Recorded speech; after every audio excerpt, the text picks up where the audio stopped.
नमस्कार, kitchen bye मध्ये आपल्या सगळ्यांचं मनापासून स्वागत आहे। हे मी 2 आलू घेतलेले आहे उकडलेले आणि त्याला बारीक किसणीवर चांगले किसून घेतलेले आहेत। हे बघा असं छान बारीक किसून घ्यायचं।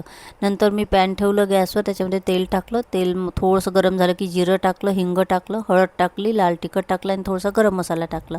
हे कोरडे मसाले जळू नये म्हणून मी लगेचच थोडंसं पाणी टाकून घेतलं आणि नंतर हा किसलेला आलू सगळा टाकून घेतला। नंतर लगेच त्याच्यावर थोडंसं मीठ टाकून घेतलं। मीठ टाकल्यामुळे आपले आलू लवकर कोरडे व्हायला मदत होतात। नंतर थोडंसं कोरडं झालं की मी कसुरी मेथी टाकली, आमचूर पावडर टाकला आणि चाट मसाला टाकला आणि हे मिश्रण चांगलं झाल्यानंतर याला खाली उतरवून थंड होऊ दिलं। हा माझ्याकडे मुंगाच्या डाळीचा कचोरीचा सुका मसाला होता, तो मी टाकून घेतला।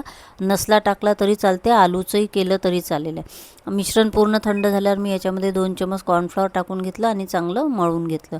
नंतर हे कचोरीचंच भिजवलेलं पीठ होतं माझ्याकडे, त्याचेच मी 2 उंडे घेतले आणि 2 पोळ्या चांगल्या पातळ लाटून घेतल्या। पोळी साईडनी लाटायची म्हणजे आपली चांगली पातळ लाटली जाते।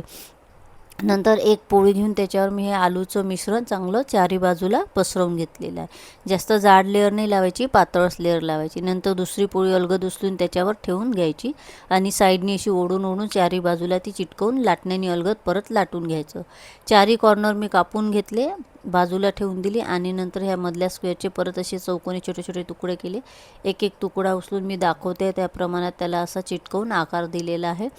असे सगळे मी हे बनवून घेतले। नंतर गॅसवर कढई ठेवली, त्याच्यामध्ये तेल टाकलं।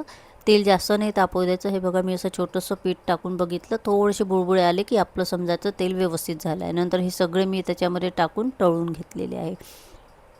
नंतर दुसरी पण बॅच टाकलेली आणि इकडे जे आपण कॉर्नरचे काढून ठेवले होते लांब तुकडे, त्याचे मी असे गोल गोल रोल करून ते सुद्धा त्या कढईमध्ये टाकून तळून घेतलेले आहे।